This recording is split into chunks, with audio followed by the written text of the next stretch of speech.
katika imani ya kanisa ili wapate uzima milele. Tunaomba hayo kwa njia ya Kristo Bwana wetu. Amina.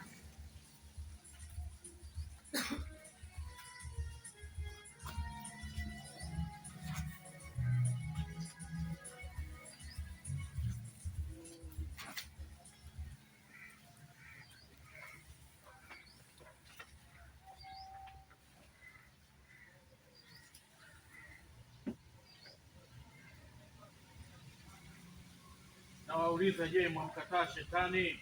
Namkataa. Na mambo yake yote? Nayakataa. Na fahari zake zote? Nazikataa. Je, mwasadiki kwa Mungu Baba Mwenyezi, muumba mbingu na dunia? Nasadiki. Je, mwasadiki kwa Yesu Kristo mwanaye wa pekee, Bwana wetu, aliyezaliwa na Bikira Maria, akateswa, akafa, akazikwa, akafufuka katika wafu, amekaa kuume kwa Baba? Nasadiki. Je, mwasadiki kwa Roho Mtakatifu, kanisa takatifu Katoliki, ushirika wa takatifu, maondoleo ya dhambi, ufufuo wa miili na uzima wa milele? Nasadiki. Hiyo ndiyo imani yetu, hiyo ndiyo imani ya kanisa tuliyoona fahari kuiungama katika Yesu Kristo Bwana wetu. Amen.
Mtumishi wangu mwema nikampaka.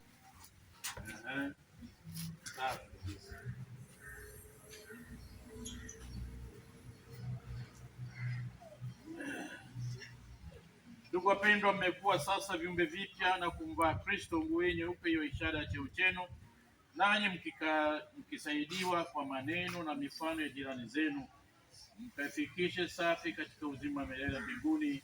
Amina. Amina. Pokeeni mwanga wa Kristo, ninyi wazazi na wasimamizi, mmepewa mwanga wa Kristo mpate kuulinda.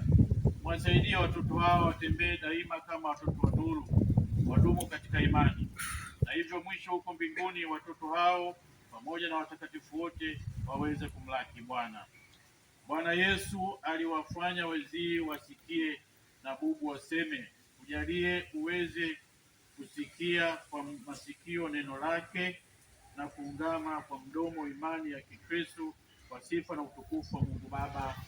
Amina.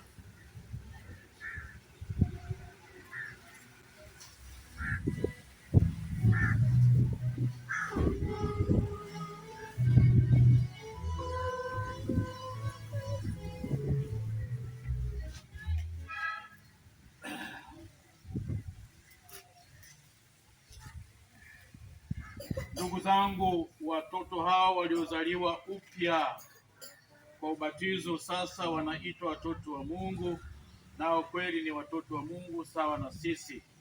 Baadaye watapokea utimilifu wa Roho Mtakatifu kwa sakramenti ya kipaimara. Tena katika komunyo takatifu watapokea Bwana aliyejitoa sadaka. Sasa kwa jina la hao watoto wa Mungu, sali kama Bwana alivyotufundisha kusali. Baba yetu